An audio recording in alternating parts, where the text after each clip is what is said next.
찬송가 421장으로 찬송하겠습니다. 421장 찬송입니다.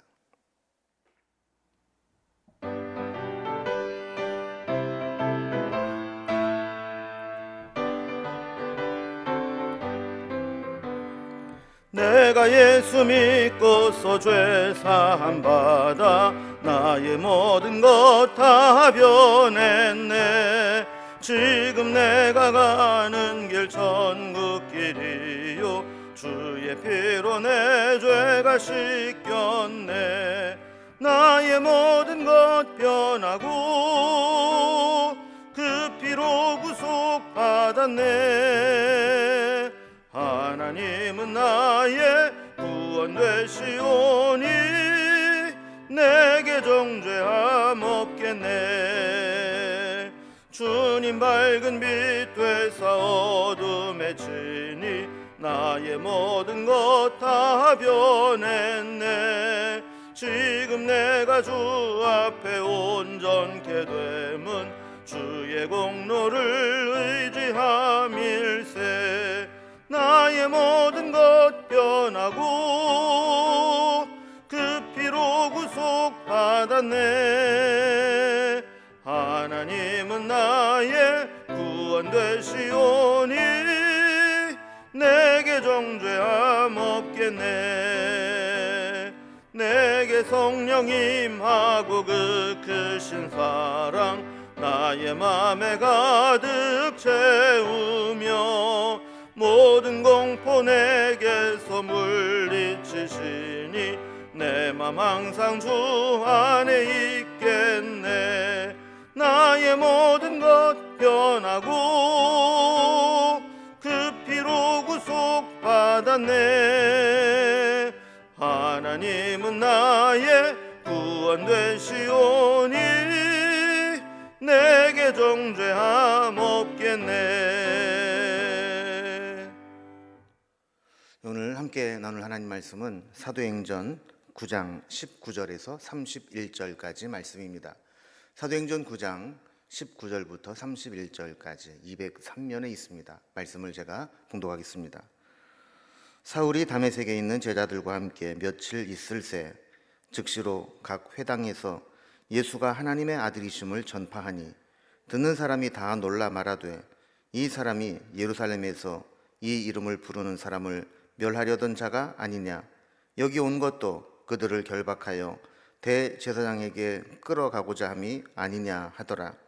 사울은 힘을 더 얻어 예수를 그리스도라 증언하여 다메섹에 사는 유대인들을 당혹하게 하니라. 여러 날이 지나매 유대인들이 사울 죽이기를 공모하더니 그 계교가 사울에게 알려지니라.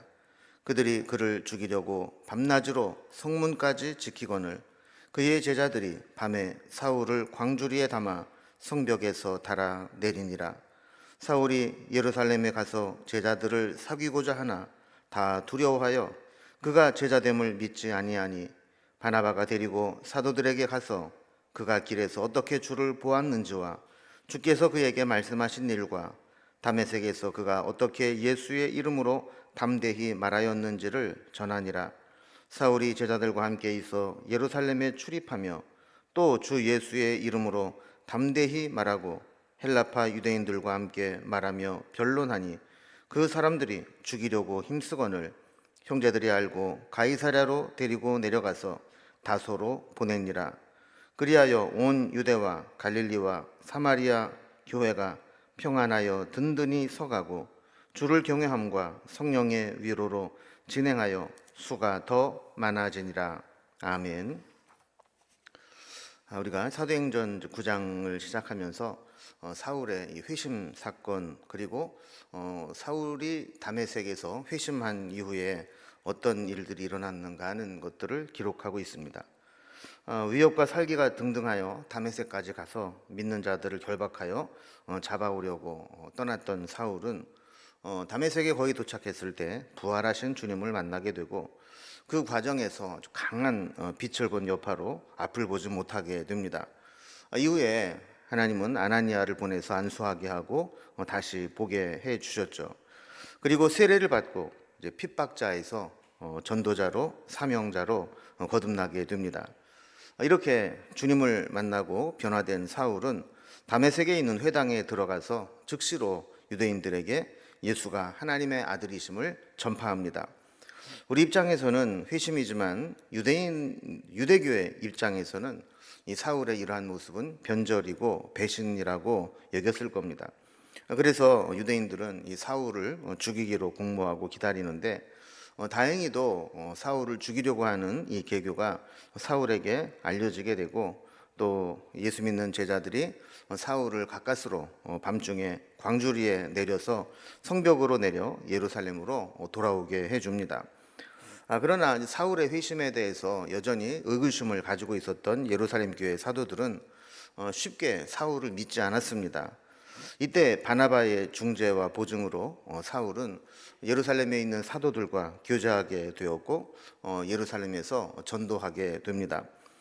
그러나 예루살렘에서도 유대인들의 살해 시도를 느끼게 된 사울은 어쩔 수 없이 제자들에 의해서 고향 다소로 피신하게 됩니다. 이렇게 바울이 회심한 이후에 어떤 일들이 있었는가 하는 부분들을 오늘 살펴보게 되는데 단락별로 오늘 내용을 좀 살펴보면 먼저 19절에서 25절까지는 다메섹에서 전도하다가 살해 위협을 느끼고 도피하는 이 사울의 모습이 나오게 됩니다. 26절에서 30절까지는 이제 다메섹에서 예루살렘으로 돌아와서 사도들과 만난 후에 복음을 전하는데 이 과정에서 유대인들이 또 죽이려고 하자 고향 다소로 도피를 하게 됩니다. 그리고 31절에 보면 이런 과정들을 통해서 교회는 더욱더 평안하여 든든히 서가고 믿는 자의 수가 많아지는 이 부흥의 역사를 경험하게 되죠. 자, 이제 바울의 회심 이후에 어떤 일들이 있는지 단락별을 살펴봅니다. 먼저 첫 번째 단락입니다. 다메섹에서 예수님을 만나고 전도를 시작했는데 그로 인해서 유대교인들의 살해 위협을 느끼게 됩니다. 어쩔 수 없이 그는 다메섹 전도를 포기하고 도피하게 되죠.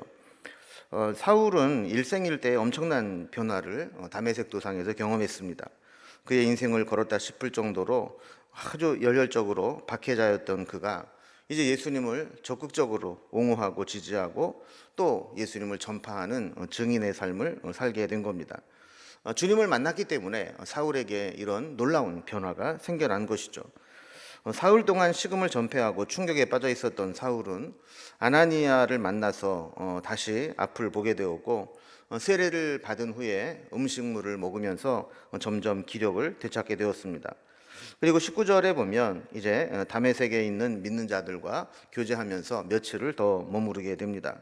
그리고 20절에 보면 이렇게 기력을 되찾자마자 즉시로 회당으로 달려가서 거기에 모인 자들에게 예수가 하나님의 아들이시라고 전파하며 전도하기 시작하죠.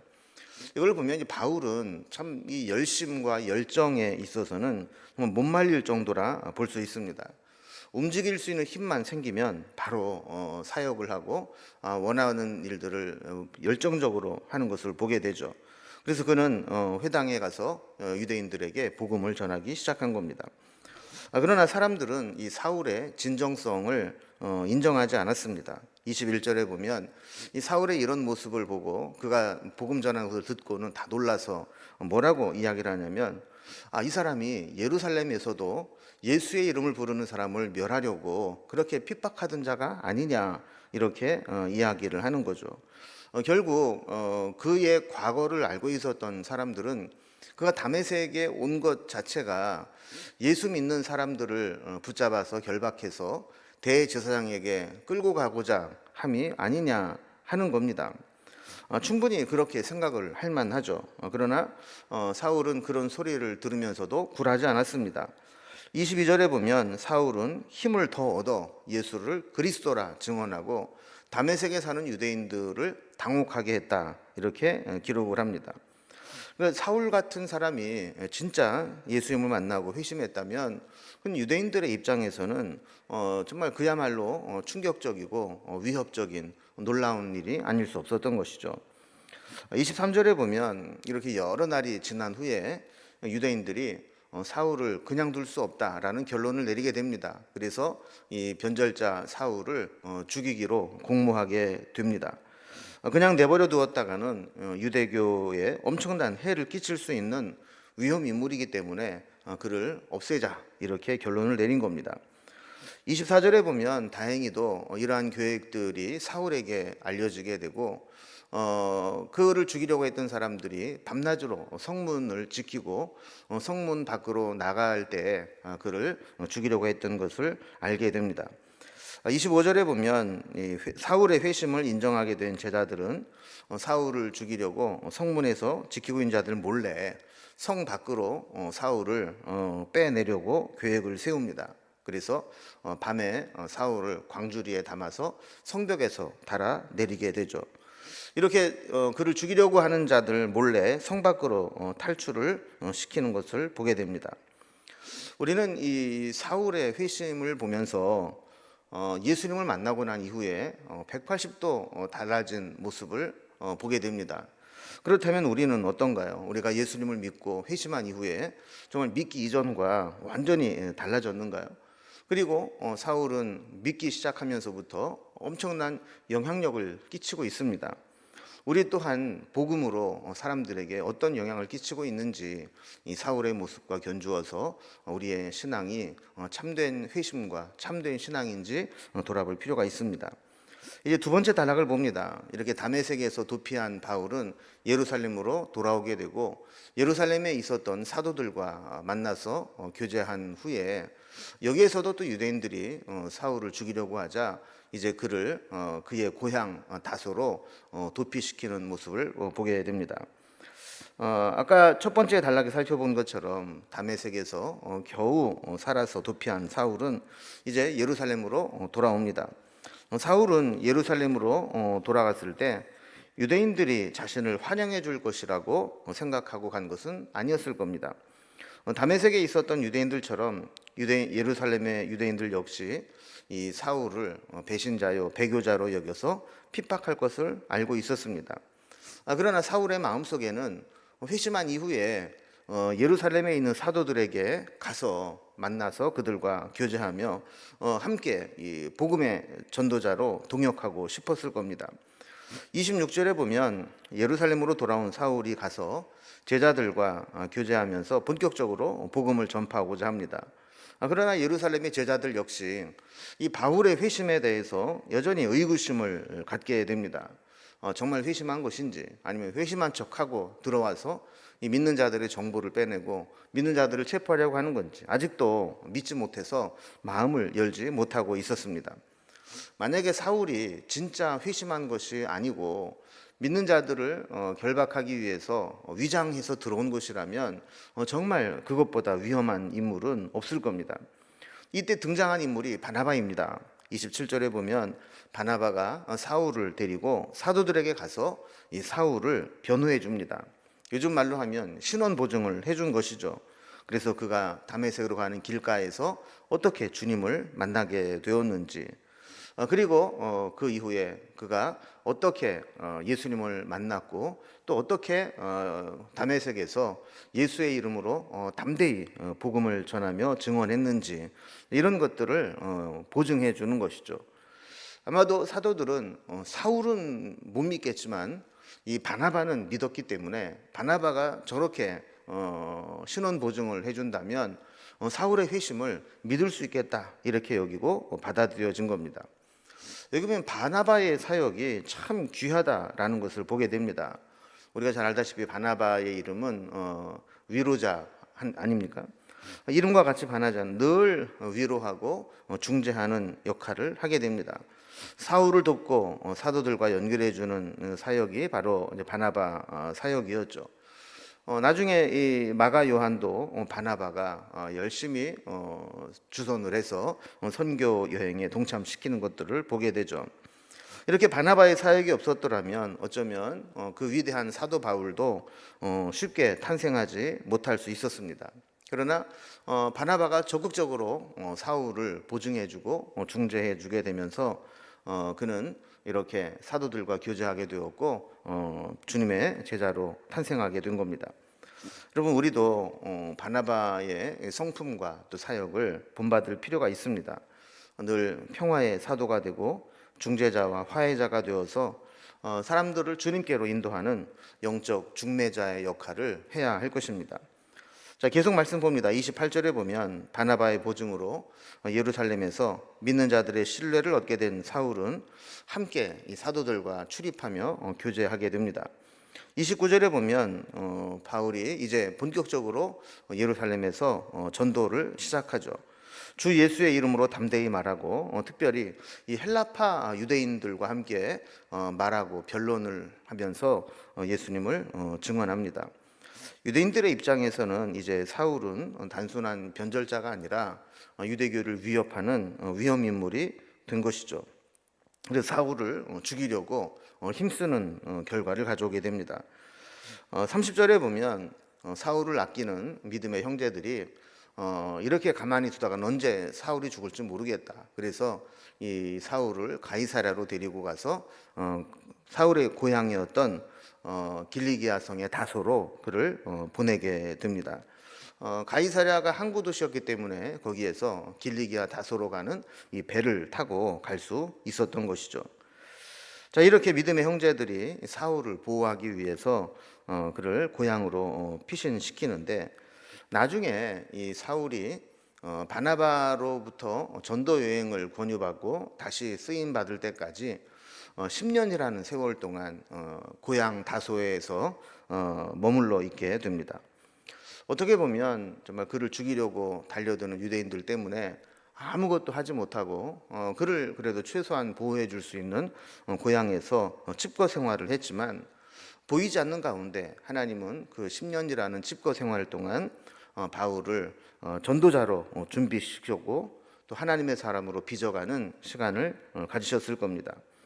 만약에 예루살렘에서 박해가 없이 죽이려고 하는 자들의 위협이 없이 계속 전도 사역에 성공했더라면 아마 사울 역시 다른 사도들과 마찬가지로 예루살렘에 머물러 있었을 겁니다. 그러나 예루살렘에 더 이상 머무르지 못하도록 박해를 받고 생명의 위협을 받게 되자 그는 이제 예루살렘과 유대인들이 아니라 이방인들을 향한 선교의 눈을 돌리게 되는 것이죠. 자, 이런 일들이 있음으로 인해서 세 번째 단락을 보면 교회는 평안하여 든든히 서가게 되었다라고 말씀합니다. 어떻게 보면 교회는 시작부터 엄청난 핍박과 박해 속에서 시작했습니다. 그러나 유대인들의 위협과 박해 속에서도 교회는 무너지거나 사라진 것이 아니라 도리어 확장되었고 평안하여 든든히 서가게 되었습니다. 31절 말씀처럼 평안 속에서 견고해지고 믿는 자의 가족의 수가 더 많아지게 되었다라는 것을 보게 되죠. 특히 그 과정 속에서 주를 경외함과 성령의 위로가 함께 있었다 이렇게 기록을 하면서 박해 속에서도 하나님의 위로하심이 있었던 것을 보게 됩니다. 이제 오늘 말씀을 정리해 봅니다. 사도행전의 역사를 보면 이 교회에 침체하는 것은 어떤 외부의 핍박이나 열악한 상황 때문이 아니라는 것을 알 수 있죠. 박해가 있고 핍박이 있지만 오히려 평안하게 든든히 서가고 부흥하는 역사도 나타났습니다. 어쩌면 복음의 능력과 열정을 잃어버리고 믿음에 약해질 때 교회는 침체하게 되는 겁니다. 오늘날 우리 한국교회가 침체하고 있다는 평가들 하고 있는데 한국교회 침체 원인은 어디 있을까요? 물론 외적인 요인들도 많이 있겠지만 근본적으로 성도들의 삶 속에 믿음의 역사와 복음의 능력이 예전에 비해서 많이 약해졌기 때문이 아닌가 스스로를 점검해 볼 필요가 있습니다. 그리고 다시금 우리부터 시작해서 교회가 부흥하고 평안하여 든든히 서갈 수 있도록 기도하며 하나님의 도우심을 구해야 할 것입니다. 오늘도 이 사울과 그리고 바나바 귀한 이 사역들을 돌아보면서 우리도 그렇게 쓰임 받는 삶이 되기를 주님의 이름으로 기원합니다. 기도하겠습니다. 하나님 아버지, 사울이 다메섹에도 주님을 만난 이후에 그는 즉시로 전도자의 삶을 살았고 과거 박해자였지만 예수님 만나고 난 이후에는 사명자요 전도자로 살았던 것을 보게 됩니다. 또한 바나바는 평화의 사람, 위로의 사람으로 만나는 사람마다 다른 사람과 화해의 역사를 이루고 중매자로 또 소개하는 귀한 사명을 감당했던 것을 보게 됩니다. 우리에게도 그런 귀한 성품과 사역들을 감당할 수 있도록 인도해 주셔서 내가 있는 자리에, 나를 보내신 그 자리에서 그렇게 복음을 전하고 또 다른 사람과 화해하고 중재하는 귀한 역할을 잘 감당할 수 있도록 인도해 주옵소서. 오늘도 우리의 삶을 주님께 부탁드리며 주님과 동행하는 삶을 살아갈 수 있도록 인도해 주옵소서. 예수님의 이름으로 기도드리옵나이다. 아멘. 각자에게 두 제목들로 자유롭게 기도하시겠습니다.